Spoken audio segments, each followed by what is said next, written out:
Avez-vous de bonnes qualités de souplesse, de contrôle moteur, d'équilibre ou de force? Vous ne savez pas? Eh bien, je vous propose une série de tests vous permettant d'évaluer votre mobilité. Se mettre assis, à genoux, se pencher, s'allonger, pousser, tirer, pivoter sont des actions que vous devez réaliser facilement et sans douleur. Vous devez avoir une mobilité minimale, c'est-à-dire sans douleur et sans limitation, pour que votre corps soit fonctionnel et opérationnel, que ce soit dans votre sport ou dans la vie. Voici les étapes que je vous propose de mettre en place pour améliorer, entretenir ou optimiser votre mobilité.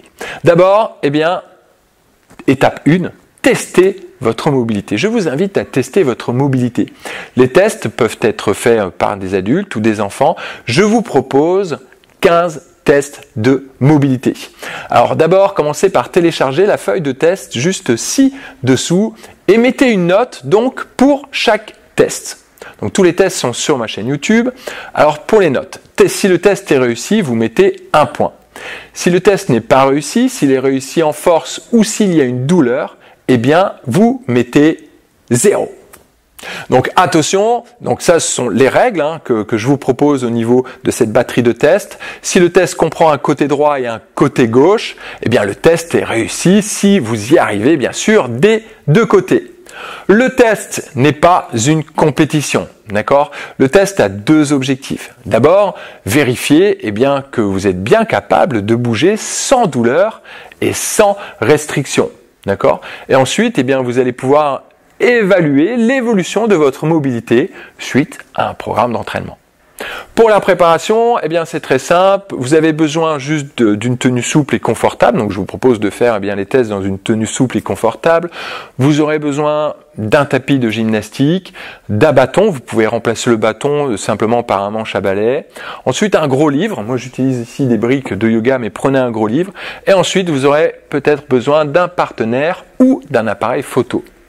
Afin d'évaluer vos positions, un partenaire est idéal. Sinon, prenez-vous en photo et validez vous-même bien sûr les tests. Un miroir peut être utile si vous n'avez pas de partenaire ou d'appareil photo. Ensuite, étape 2, une fois que vous avez fait ces tests, il va falloir améliorer, entretenir ou optimiser votre mobilité.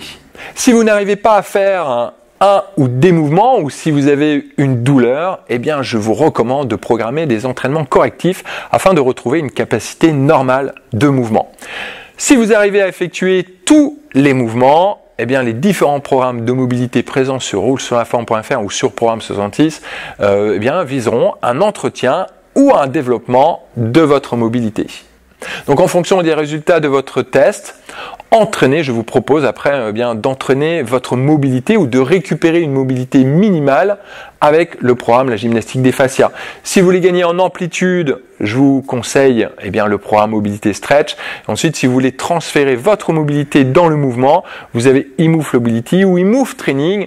eMove Training, je vous rappelle, c'est un programme que vous trouverez sur ma chaîne YouTube. Mais avant de passer à l'entraînement, bien sûr, on passe au test. Vous êtes prêts? C'est parti, je vous attends dans le test de mobilité numéro 1. Vous avez le lien ci-dessous. Donc, je vous rappelle que tous ces tests sont présents sur ma chaîne YouTube Programme 66. Vous avez le lien du test numéro 1. Téléchargez d'abord le PDF avec tous les tests. Comme ça vous permettra de noter à chaque fois, de mettre une note pour chaque test, soit 1, soit 0. Donc voilà, commencez par le premier test. Partagez bien sûr cette série de tests, partagez-la autour de vous, commentez, likez, partagez. C'est parti, je vous attends dans la prochaine vidéo.